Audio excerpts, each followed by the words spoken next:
The current collective bargaining agreement between Major League Baseball and the MLB Players Association doesn't expire until after the 2021 championship season, but the two sides are discussing rule changes that could go into effect as early as this year. On Friday, the union countered a league proposal made on January 14. According to sources, the two offers covered a wide-ranging list of possible changes, including the following: a universal designated hitter, a 3-batter minimum for pitchers, a single trade deadline before the All-Star break, a 20-second pitch clock, roster expansion to 26 men, with a 12-pitcher maximum reducing September rosters from 40 to 28, 23 active pitchers, draft advantages for winning teams and penalties for losing teams, a rule allowing 2 sport amateurs to sign major league contracts, reduction in mound visits, return to 15-day minimum for the injured list, increasing the minimum amount of time an option player spends in the minors from 10 to 15 days, All-Star game changes that would put a runner at second if the game has tied after the 10th inning. In addition, a proposal on the table calls for the formation of a committee to study the possibilities of lowering the mound, moving it back, and changing the strike zone. This committee would report its findings by the end of the year, with recommended changes possibly going into effect in 2020. Let's take a look at the proposed changes that could go into effect this season, with a focus on the ones that might benefit the Yankees. Universal designated hitter. The union has wanted this for decades, but National League owners have resisted, primarily due to the belief that implementing a universal DH would increase payroll costs. That's become somewhat of an empty argument, though, since the highly paid DH-only slugger has gone virtually extinct. In the era of 12 and 13-man pitching staffs, teams simply don't have a roster spot available. Clubs instead choose to use the DH spot in the batting order to give a half-day off to a regular, or to get some at-bats to one of the few bench players they have. Every team in baseball stands to benefit once the universal DH is implemented, but no team in recent memory has suffered more than the Yankees because of the archaic requirement that pitchers hit in NL parks. In 2008, the Yankees saw their playoff hopes dashed, and along with it a 13-year postseason streak, when ace Chien-Ming Wang injured his foot running the bases. The young starter effectively saw his promising career come to an end because of this foolish rule, and the loss haunted the Yankees for years to come. Although they managed to win the World Series the following year with a 3-man postseason rotation, they were eliminated earlier in the playoffs and subsequent campaigns, primarily due to insufficient starting pitching. The Bombers and their fans were reminded of this grim event last year when Masahiro Tanaka injured both hamstrings running the bases at Citi Field. The universal designated hitter can't be implemented soon enough for the Yankees and their fans. Changes to the draft. The amateur draft was concocted in the 1960s as a response to the Yankees' constant winning.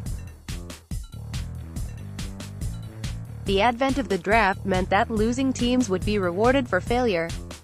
Perennial doormats could stockpile high draft picks, while persistent contenders never got one. This led to tanking and never-ending rebuild cycles.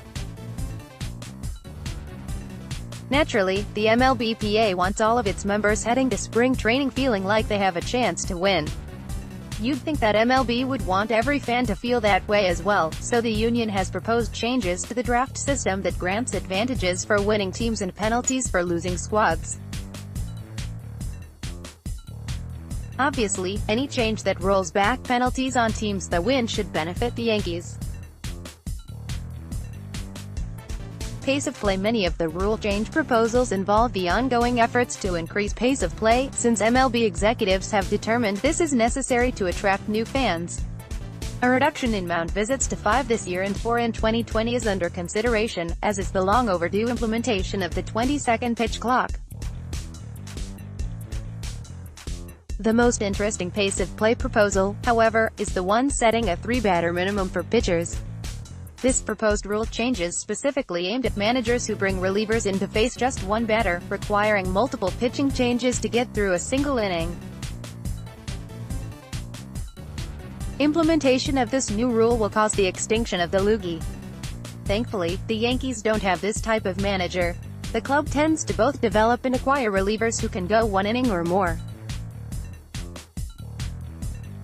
The fact that this rule change will not adversely affect the Bombers is a good thing, considering the bullpen is arguably their greatest strength.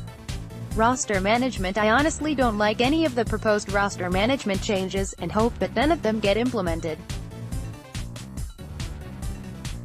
Setting a single trade deadline before the All-Star break means that if a contending team loses a player to injury after that point, then they can't go outside the organization for a replacement. It also means that teams must decide at mid-season whether they are buyers, sellers, or neither. It seems to me that this could push more teams into the latter category and subsequently reduce trade deadline chatter and deals.